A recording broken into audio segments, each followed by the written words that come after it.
Tu repenses. Isabelle Maréchal. Est-ce que vous pensez que le marché immobilier va vous donner une petite chance de pénétrer et de devenir peut-être un jour, si vous ne l'êtes pas encore, propriétaire de votre maison? Vous savez qu'encore au Québec, là, ça reste, à part gagner à la loto, là, ce que les gens veulent, c'est pouvoir accéder à la propriété. Oui.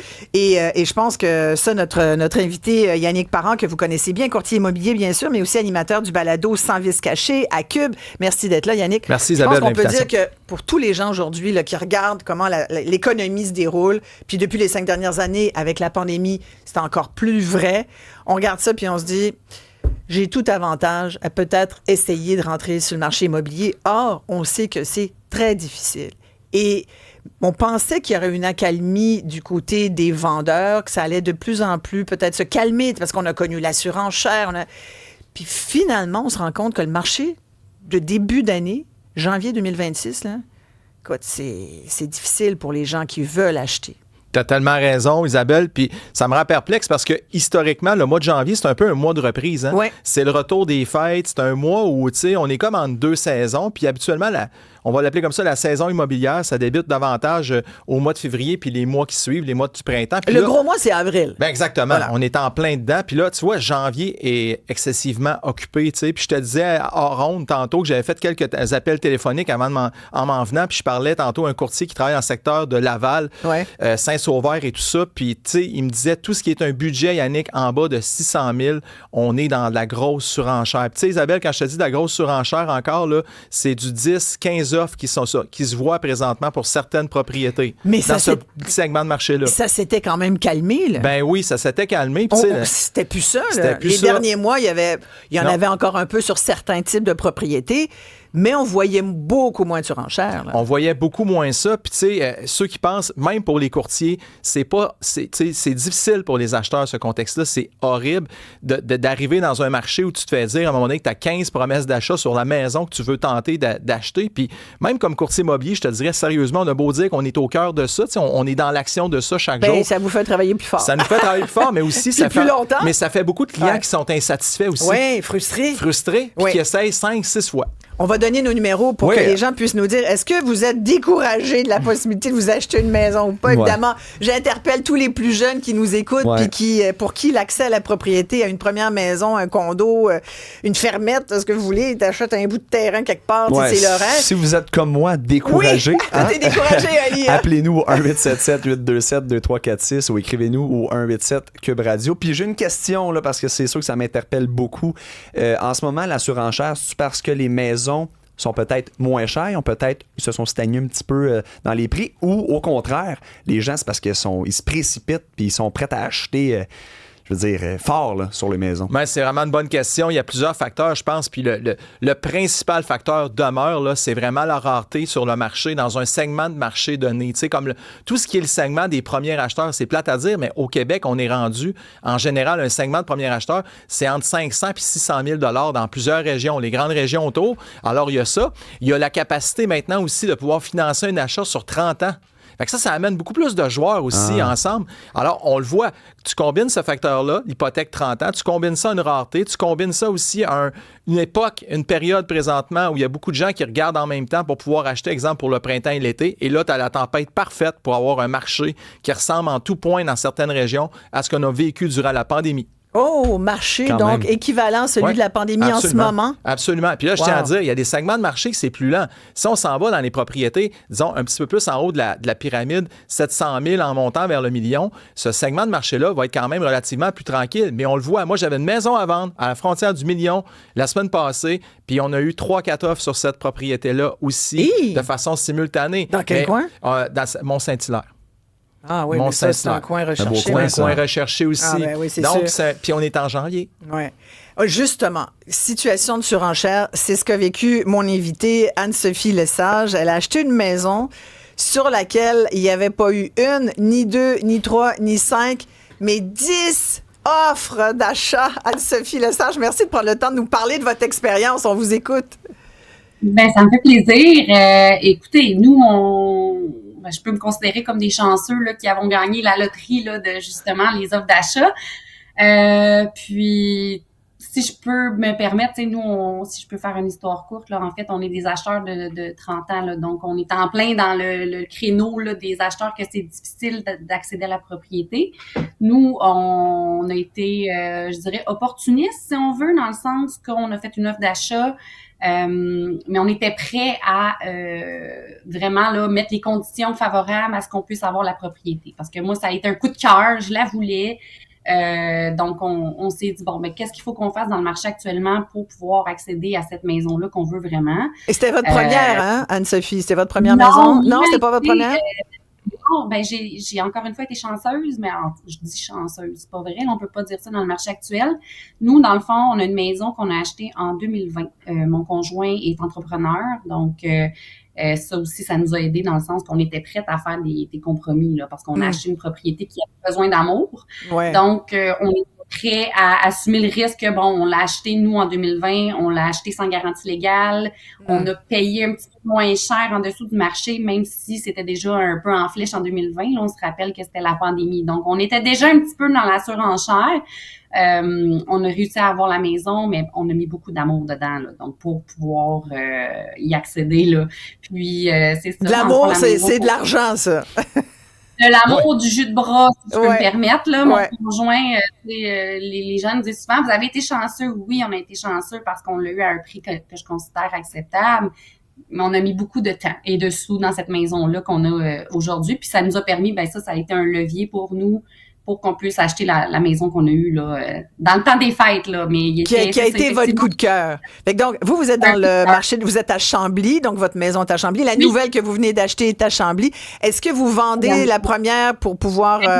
Oui, c'est ça. Hein? Elle est vendue, celle-là, ou elle est déjà vendue? Pas encore. Ça fait une semaine qu'elle est sur le marché. En fait, on a eu déjà des offres d'achat quand même assez intéressantes. Là, je ne veux pas divulguer des informations, là, étant donné que c'est vraiment des courtiers immobiliers. Puis ça, d'ailleurs, je le suggère à toute personne qui veut acheter en ce moment. Je pense que la clé, ça prend un courtier là, immobilier parce que c'est tellement difficile. Ouais. On le voit, là, c'est ça, avec les surenchères et tout. Au départ, moi, j'avais pas de courtière. J'ai appelé, j'ai dit, je veux faire une visite. Puis tout de suite, la courtière qui vendait la maison m'a dit, est-ce que tu es représentée? Je dis, ah non. Elle dit, OK, je te conseille peut-être d'aller chercher une courtière immobilière parce qu'avec la compétition, justement, puis le nombre d'acheteurs qu'il y a sur le marché, si je peux aider peut-être les gens de ma génération, je dirais d'aller chercher une courtière, un courtier-courtière, peu importe, pour vous accompagner dans la transaction. Je dirais que c'est quelque chose qui est assez important là, actuellement. Donc, racontez-moi, là, vous faites une offre d'achat, puis là, vous vous rendez compte qu'il y en a 9 ou 10 autres, c'est ça aussi? Oui. On s'y attendait parce que la maison, c'est une maison qui est à un prix quand même, je dis pas raisonnable, dans le sens que c'est beaucoup de sous quand même, mais je savais que ça allait attirer vraiment un bassin là, d'acheteurs parce que c'est une maison où on peut faire un flip immobilier. Fait que je savais qu'il y avait plusieurs contracteurs qui allaient sûrement faire des offres d'achat. Fait que, tu sais, nous, notre stratégie, je dirais la stratégie de ma courtière, parce que moi, j'ai pas nécessairement les connaissances immobilières, là.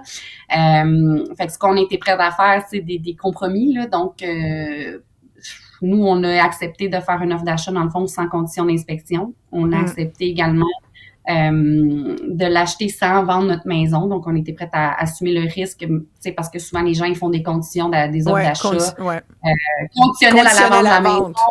Conditionnel à ci, ça, mais dans le marché actuel, si tu veux vraiment une propriété, tu es en amour, tu as un coup de cœur, mais je pense que tu as tout avantage à enlever des conditions si tu veux vraiment, parce qu'après ça, ça part en surenchère. Ouais. Et vous avez fait une lettre aussi bien sentie pour dire à quel point vous aviez eu un coup de cœur. Racontez-moi ce que vous avez écrit dans cette lettre-là. Écoutez, ça, c'est très drôle parce que... histoire personnelle, mon papa, moi aussi, il a acheté une maison là, en avril 2025. Et puis, ça faisait une couple de propriétés qu'il visitait. Puis, il perdait justement, là, il était pas capable de l'avoir. Puis, à un moment donné, sa courtière a dit, écoute, fais une lettre. Tu sais, souvent, les gens, tu sais, c'est émotif, un achat de propriété. Hein.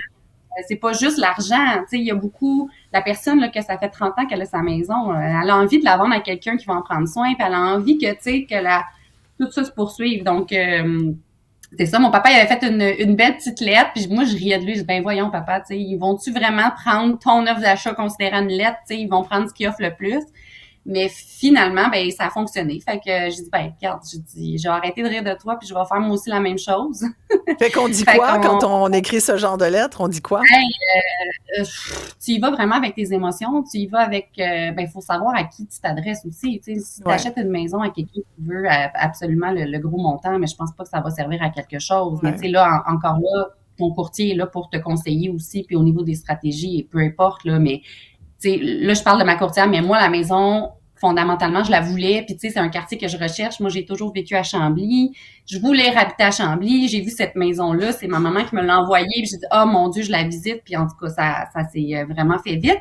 Mais c'était une succession. Fait que, tu sais, c'était une maison là, qui était habitée là, par une famille. C'était un seul proprio. Puis, c'est la fille là, du propriétaire, dans le fond, qui vend la maison. Puis, ce que je lui ai expliqué, ben, c'est que je voulais la maison pour pouvoir m'établir avec ma famille. Ce qui est pas faux parce que j'ai 2 petits bébés, puis on veut vraiment rénover la maison, la mettre à notre goût, puis on a vu le potentiel, tu sais, parce qu'il y en a plusieurs qui vont voir des maisons sur Centris, sur du proprio, peu importe, puis qui vont dire « Oh mon Dieu, c'est laid, faut changer les rideaux, faut changer ci, ça. » Puis nous, je pense qu'on avait la vision. Ben effectivement, mon chum est entrepreneur. Fait que ça fait une balance, tu sais. Fait que pour moi, c'était pas un problème de voir que la tapisserie était ses murs puis que ça datait des années 60. Ben oui, complètement. C'est une maison ancestrale, Anne-Sophie? Parce que dans le coin de Chambly, là, c'est magnifique. Il y a des propriétés fabuleuses. Oui, tout à fait. Là. D'ailleurs, si je peux plugger Chambly, là, en tout cas, moi, je suis vendue. Là, j'ai pas... Mais non, c'est pas ancestral. C'est vraiment une maison des années 60. Mais, tu sais, vraiment beaucoup de potentiel. Une maison classique, là, avec... des grandes pièces, puis nous, ben, on est des visionnaires, on aime faire les rénos, on aime mettre la main à la pâte. Fait que c'est le meilleur des deux mondes si vous pouvez avec votre conjoint.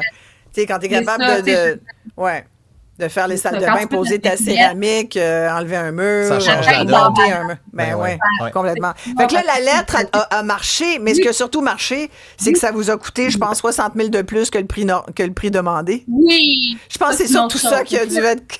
l'élément. C'est ça, tu sais, je dis la lettre va faire en sorte que ça fonctionne, mais je veux dire, il faut quand même offrir un prix qui est raisonnable. Puis que 60 000 quand même.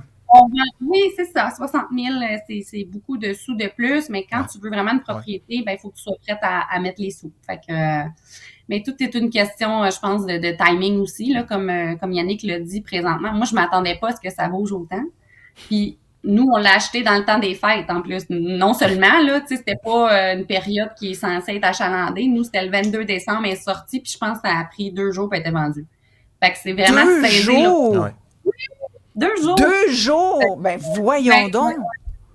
Oui. Fait que ça bouge, ben, c'est ça. C'est pour ça que moi aussi, je me suis dit, là, nous, notre maison était pas vendue, là, tu sais, je veux dire, moi, j'ai fait l'offre d'achat, puis j'ai pris le risque que ma maison, dans le pas vendue, mais je sais que ça va se vendre, ça bouge déjà beaucoup. Puis donc, là, vous dites, il y a plusieurs, ça fait une semaine que votre maison est donc sur Centris. Oui. Est-ce que vous avez plusieurs offres? Vous avez dit, est-ce que vous les gardez? C'est quoi la stratégie? On garde toutes les offres, puis là, parce que c'est ça la surenchère, dans le fond. C'est ça, exactement. Ben, tu sais, c'est ça a évalué, là. Nous, ça fait à peine une semaine. On a eu, tu sais, je veux pas non plus me mettre dans Non, je comprends, là, mais bon, vous attendez des meilleures offres que ce que vous avez. On attend mieux dans le sens, nous, on n'est pas pressé parce qu'on prend possession un petit peu plus tard. Fait que c'est à notre avantage, là, malheureusement, pour justement. Vous n'êtes pas coincé, obligé, c'est ça. Non, ouais. C'est ça, mais tu sais, je pense que c'est ça. C'est très difficile, c'est très. Ça bouge beaucoup, là, le marché présentement. Là. Fait que, incroyable. Ceux qui veulent le vendre, ben, tant mieux. Puis ceux qui veulent l'acheter, ben, il faut être prêt. Il faut vraiment avoir une stratégie. Puis le marché de Chambly, c'est un marché super actif. Là. Oui, c'est pas très loin de Montréal. C'est beau, c'est sur le bord de l'eau. Oui. Mais tu sais, Anne-Sophie fait part de plusieurs éléments. C'est une acheteuse, dans un contexte de 10 offres d'achat, elle était probablement en compétition aussi, oui, contre des entrepreneurs, mais imagine, les premiers acheteurs qui arrivent sans trop d'expérience sont en compétition aussi avec des gens qui ont plus d'expérience, qui sont prêts à laisser de côté. Je peux pas recommander l'expérience, le fait que son conjoint soit entrepreneur, ça joue dans la prise de décision, mais c'est pas recommandé de pas faire inspecter une maison, mais dans un contexte contexte de 10 offres, disons-le, les gens vont être prêts à faire ce compromis-là pour certains, pour être prêts à être capables d'acheter la maison. Puis on le voit, tu sais. Puis la lettre, t'as raison, moi, ça me fait sourire parce que j'ai viens de vivre quelque chose que j'avais jamais vécu, Isabelle. Avant de m'en venir à Cube ce midi, je visitais un condo à Montréal, OK? Sur Beaubien, sur Saint-Michel. Pour toi, pour un client? Non, pour un client. Je visitais avec un client. Puis écoute, mon client m'a pris par surprise. On visite le condo. Le courtier des vendeurs est sur place pour nous accueillir. Puis on n'est pas dans un contexte d'offre d'achat, mais pendant la visite, il sort sa lettre, lui. J'ai une lettre, pouvez-vous la donner au vendeur, s'il vous plaît? Là, je le regarde. Je savais pas, tu sais. Ouais. Là, je regarde le courtier et il dit, oui. Puis là, il m'explique, il dit, Yannick, moi, j'ai dit que si j'allais avoir ce condo-là, j'allais fonder ma famille ici. Je veux avoir des enfants ici. Puis je veux que les vendeurs le sachent tout de suite. Là, j'ai dit au courtier, écoute, si jamais on faisait un offre, on va reprendre la lettre, on va la remettre dans le... Ben, complètement. Là, j'ai parlé de ça à Mélanie en m'en venant. Puis j'ai dit, écoute, c'est pas négatif. On pourra dire que durant même la visite, il y a quelqu'un qui a donner une lettre au vendeur. Tellement, il veut tellement. Tu sais, on est là-dedans. Là. Les gens veulent. Puis c'est vrai, l'argent, souvent, c'est le levier principal entre 2 offres ou 3 offres pour gagner. Mais ça prend la petite coche au-dessus. Quand t'as les gens qui prennent la peine de faire une lettre avec photo, je sais pas si Anne-Sophie l'a fait, souvent, on va voir des photos, on va voir les bébés, on va voir les animaux sur ces lettres-là. Et là, le vendeur regarde ça. Puis tu sais, à offre égale, quelqu'un qui s'est donné cette peine-là, ben ça donne une chance de plus. Oui, puis c'est touchant. Puis vous l'avez dit, Anne-Sophie, une propriété, c'est émouvant. Les gens qui ont vécu là, un seul acheteur qui a été là tout le long, ils ont élevé leurs enfants. Là, ils se disent, c'est une petite famille qui va venir. Il y a comme un élément, tu sais, de la passation, de l'héritage, la suite des choses. Ils vont bien en prendre soin. Il va y avoir des rires d'enfants dans les pièces. Tu sais, tout ça, là, c'est émotif, là, notre chez-soi. Là. C'est tellement sensible. Tu sais, c'est l'immobilier, c'est notre, comme tu dis, Isabelle, c'est ça, c'est notre partie privée à nous. Fait que, tu sais, on est... Même cocon que tu vas faire. Cocon, là, fait que même si on s'en va, les gens veulent avoir l'impression qu'il va y avoir une suite. Puis des fois, c'est difficile pour les maisons à rénover, pour les gens qui savent à l'avance que les gens vont vouloir, exemple, la démolir puis recommencer. Puis comment rentrer dans un marché où, justement, tu as des acheteurs comme Anne-Sophie Lesage avec son conjoint, qui sont quand même des acheteurs expérimentés. Là. Tu viens pas d'arriver. Puis ça, c'est intéressant. Est-ce que les acheteurs expérimentés nuisent à Olivier, par exemple? Ben bon, on revient avec tout ça. Anne-Sophie, merci beaucoup. Merci d'avoir pris le temps de témoigner. Merci bien. Salut, Anne-Sophie. On revient avec vos commentaires. 1-877-827-2346. Et bien sûr, Yannick Parent. À tout de suite.